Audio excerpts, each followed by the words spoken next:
اجي واجي ونحط كيكه بالشوكولاط، كتجي بزاف بنينه. انا متاكده بلي غادا تعجبكم، خفيفه ومعلكه بالشوكولاط، بطريقه سهله وسريعه غادا تنجح معكم ولو اول مره غادا تصايبوها. فقط تبعوا معايا الطريقه.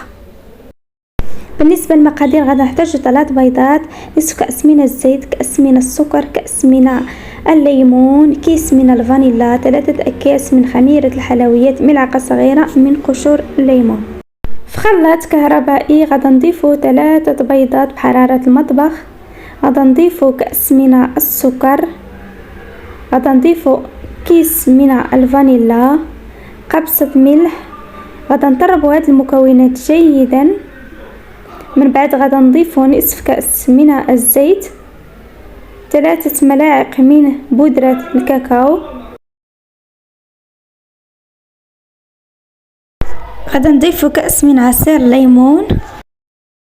غادا نضربو هاد المكونات جيدا. صراحة هاد الكيكة كتجي سهلة وسريعة، والاهم كتجي بنينة بزاف. من بعد ما ضربت المكونات كاملين غادا نفرغهم في اناء. غادا نضيف كاس الا ربع من الماء كما راكم كتلاحظوا. بالنسبه للماء ما تخافوش، بالعكس راه هو اللي كيطلع لينا الكيك. غادا نضيفوا 2 كيسان من الدقيق الابيض مغربل، ضروري البنات تغربلوه قبل ما تضيفوه.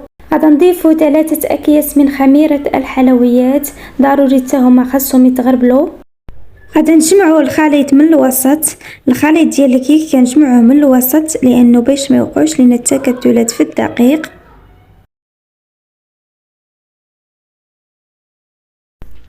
نضيف ملعقة صغيرة من قشور الليمون للتنسيم.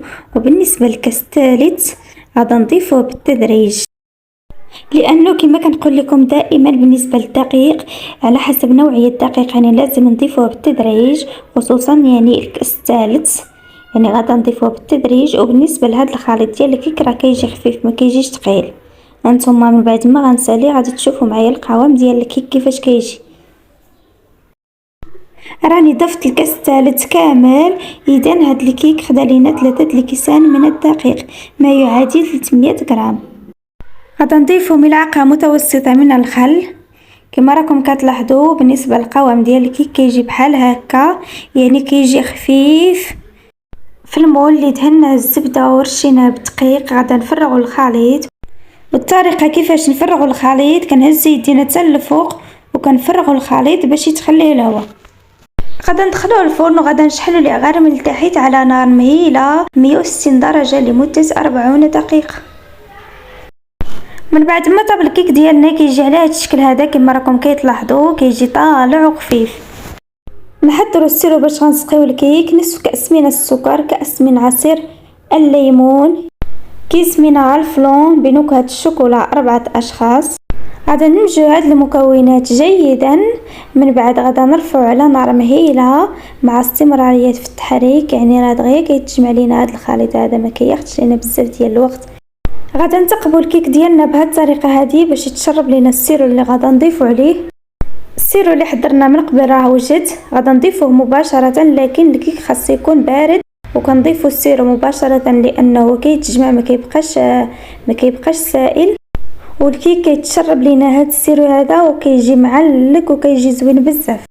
كما راكم كتلاحظوا راه كيغلف لينا الكيك ديالنا كامل من الفوق.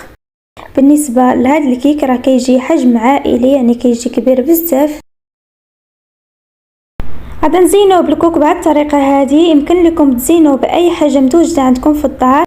كما راكم كتلاحظوا الكيك ديالنا كيجي زوين بزاف، معلك وخفيف وكيجي طالع بزاف، ما تشبعوش منه والله. كنتمنى تجربوا هذا الكيك وتبارطاجيو لا فيديو مع العائله ديالكم والاصدقاء باش تعم الفائده. اشتركوا في القناه باش يوصلكم كل جديد، والسلام عليكم وشكرا لكم.